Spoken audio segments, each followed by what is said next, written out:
Hello, and welcome to this special report where we take a look at the big events that have shaped our world in the last 12 months. I'm Angus Hervey, and this is the news. We begin our broadcast with a story that has dominated headlines this past year: Russia's invasion of Ukraine. The war has inflicted a terrible human toll, plunging millions into an unrelenting conflict, dramatically upending international politics, and sparking turmoil in energy markets around the world. Perhaps the only thing scarier than a war like this is the prospect of our planet being ruined by climate change. However, on that front, the news has been somewhat better. Specifically, as a result of this crisis, the global fight against climate change has accelerated. In response to Putin's attempt to use gas and oil as weapons, Europe has doubled down on green energy. Last year, for the first time ever, wind and solar overtook gas, nuclear, or coal as the continent's largest source of electricity. And analysts say that as a result of the war, Europe's timeline for ditching fossil fuels has accelerated by up to a decade.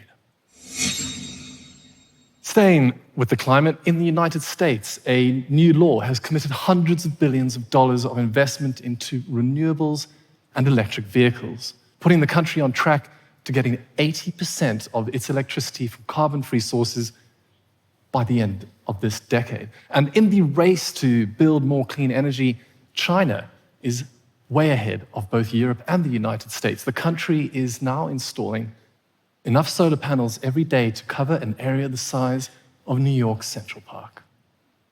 At the current rate, China will reach its climate targets years ahead of schedule. The energy revolution has arrived. Global fossil fuel emissions are now predicted to peak within less than 2 years, and the International Energy Agency says that wind, water, and sunshine will become the planet's largest sources of electricity by 2025. To global health, where many countries are still struggling in the aftermath of the COVID-19 pandemic. Less widely reported is the news that last year, 8 countries eliminated at least one neglected tropical disease.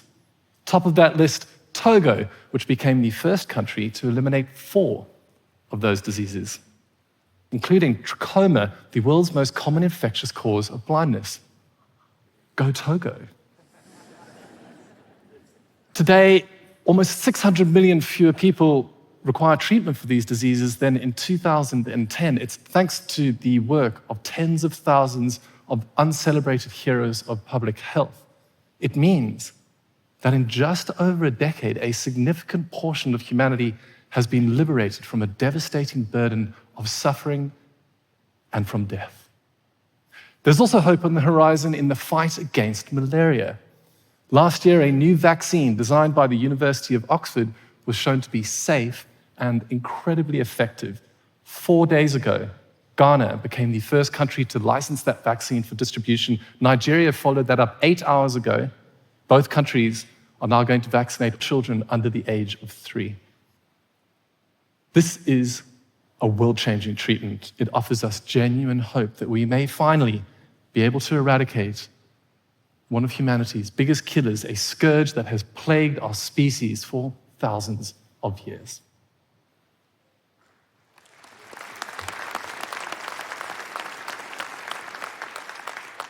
Imagine if this was the news, that along with all of the usual death and disaster and division, we also got to hear these, the stories of hope and healing, but not just another dog on a surfboard.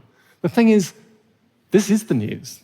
These stories, they're happening. It's just that we don't hear as much about them. But when you find them, the world can suddenly feel like a very different place. Let's turn now to some environmental news, where pollution and degradation continue to push Earth's ecosystems past their breaking point. However, in the last year, humanity has begun to respond.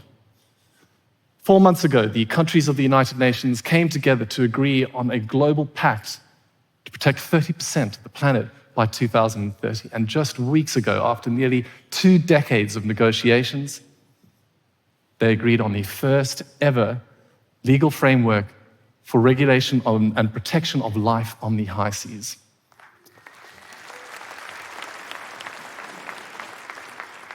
The tides are beginning to turn. Here's conference president Rena Lee announcing what Greenpeace has called the greatest conservation victory of all time. Ladies and gentlemen, the ship has reached the shore.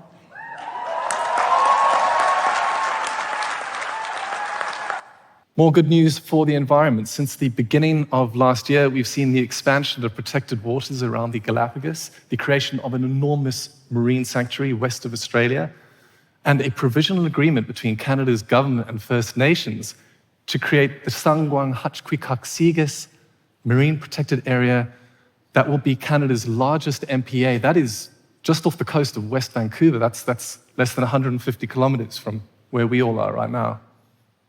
Last year, Argentina created a national park around one of its biggest saltwater lakes and wetlands. Earlier this year, Ecuador created one of the largest reserves in the Amazon, in one of the most biodiverse places on the planet. And last month, the largest river restoration project in United States history kicked off on the Klamath River, led by the Yurok people of California.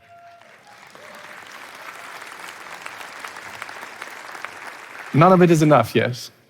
But these are big victories. They show us that destruction is not inevitable and that nature will recover if we can just give it the opportunity. This report just in now from our political and social affairs editor. Last year saw some significant setbacks for human rights, most notably in the United States, where for many it feels like intolerance and polarization are on the rise. Globally, however, it's a very different story.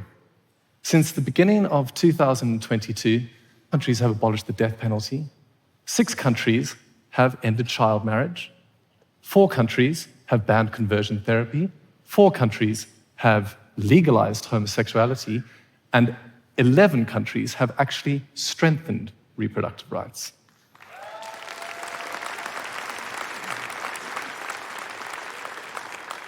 That includes India, which passed a law guaranteeing access to safe abortion for every single woman.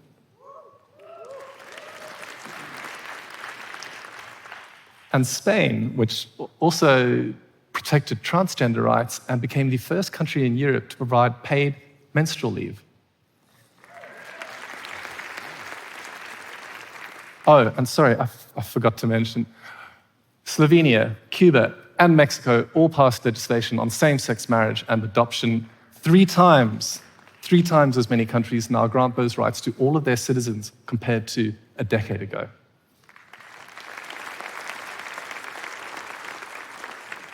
The fight for equality continues, but progress is happening even if we don't hear much about it. In the last year, humanity has moved closer to a world where everyone is free to choose and free to love. On that note, let's cross now to some more economic news. Many will have missed last year's report from the United Nations that India lifted 415 million people out of poverty between 2006 and 2021. Despite some of that progress being set back by the pandemic, that still means that on average, every day for the last 16 years, a soccer stadium full of people escaped poverty, the worst kinds of deprivation. That is one of the greatest news stories of all time.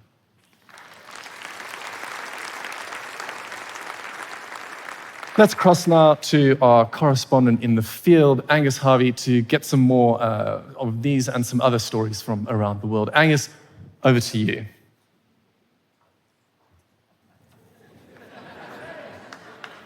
Thank you very much, Angus. Well, I'm here in Brazil, where the new Ministry of Indigenous People is bringing much-needed food, hope, relief, and aid to the country's indigenous communities. They've already deployed the military to remove tens of thousands of illegal miners and restore justice. Zimbabwe. I'm here with the Akashinga, an all-female army of wildlife rangers. These women, many of them are survivors of domestic violence, but they have become formidable warriors after years in the field. Their military trainers say they're more hardcore than a lot of the world's special forces, and they're really changing the face of conservation here and the other 4 countries where they're operating. They have hundreds of their members out there now. They're uplifting their communities, bringing down poaching rates dramatically, and contributing to a huge rebound in wild animal populations. And finally, in Bangladesh, where thousands of newly trained midwives are bringing hope and healing to those who need it the most. Since 2012, they've helped bring down the child mortality rate here by almost 50%. It is a powerful testament to the work of midwives everywhere and a reminder of just what can be achieved through education and a commitment to improving the lives of others. Angus, back to you now in the studio.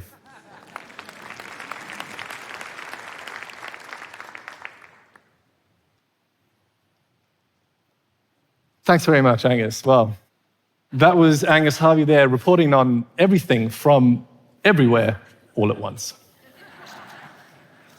Let's turn now to science and technology, and what many say is not just the biggest news story of the year, but perhaps the most important technological breakthrough of our lifetimes. ChatGPT has taken the world by storm, becoming the quickest technology uptake in human history.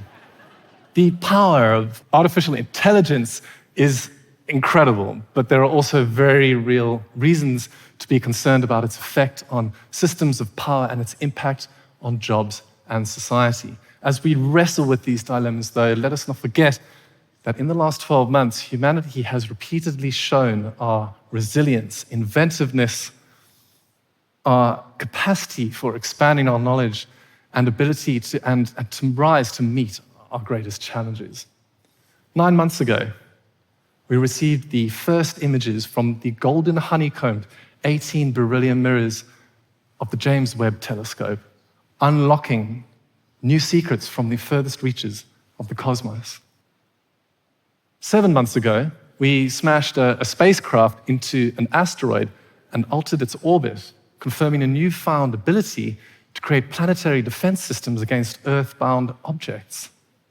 4 months ago, we used freaking laser beams to recreate the conditions inside of a star, achieving more energy out of a nuclear fusion reaction than we put in. It's a milestone in our quest to provide clean, limitless, and affordable energy. And then just days later, scientists in London announced that they had used a new form of CRISPR called base editing to hotwire immune cells and clear the body of a 13-year-old girl named Alyssa from an incurable form of leukemia.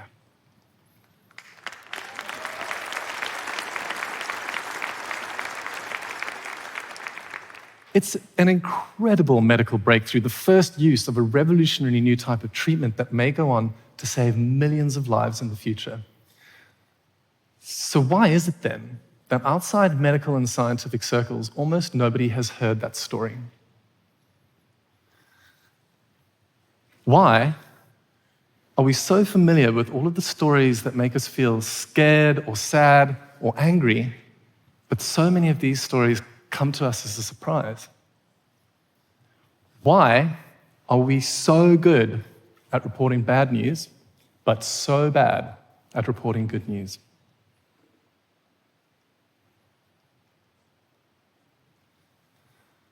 That question is something that I spend a lot of time thinking about. I'm the editor of the Future Crunch newsletter. We share stories of progress.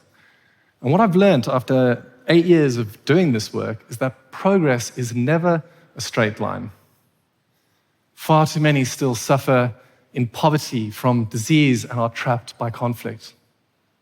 The struggle for equality, the fight for justice, continues in so many places in the world. We still have so much work to do, to get done. We know that geopolitical tensions are rising.